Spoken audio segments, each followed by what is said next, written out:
Neuro, pulmo and centre for surgical excellence Sai Deepa multi speciality hospital, Chandanagar, Hyderabad. Pradhan Mantri Kisan Samman Nidhi Yojana ద్వారా 22వ విడత నిధులు మంజూరు కానున్నాయి. ఈ నెల 22వ తేదీన ఆ నిధులు మంజూరు అవుతాయని సమాచారం. అర్హత కలిగినటువంటి రైతు కుటుంబాలకు ఏడాదికి 6,000 ఆర్థిక సాయం కేంద్ర ప్రభుత్వం అందిస్తోంది. ఏడాదిలో ప్రతి విడత రైతు ఖాతాలలో 2,000 చొప్పున మంజూరు అవుతాయి.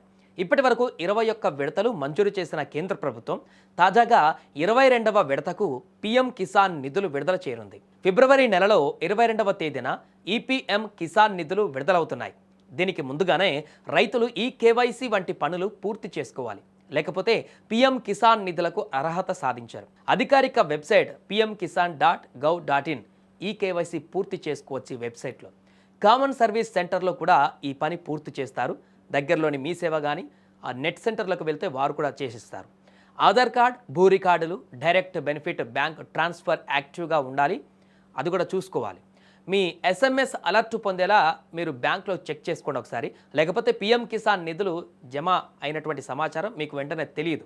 ఇక ప్రధానమంత్రి కిసాన్ సమ్మాన్ నిధి యోజన ద్వారా లబ్ధి పొందాలంటే కేవలం చిన్నకారు రైతులు మాత్రమే అర్హులు. అంతేకాదు కుటుంబంలో కేవలం ఒకరికి మాత్రమే ఈ పథకం వర్తిస్తుంది.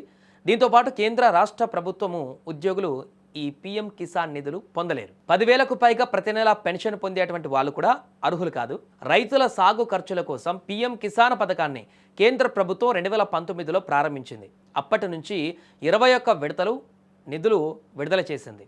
తాజాగా ఫిబ్రవరి 22వ తేదీన ఈ యొక్క 22వ విడత నిధులు కూడా మంజూరు చేయబోతుంది. దేశవ్యాప్తంగా ఉన్నటువంటి 11 కోట్ల మంది రైతులకు ఇది ఒక మంచి శుభవార్త అని చెప్పాలి.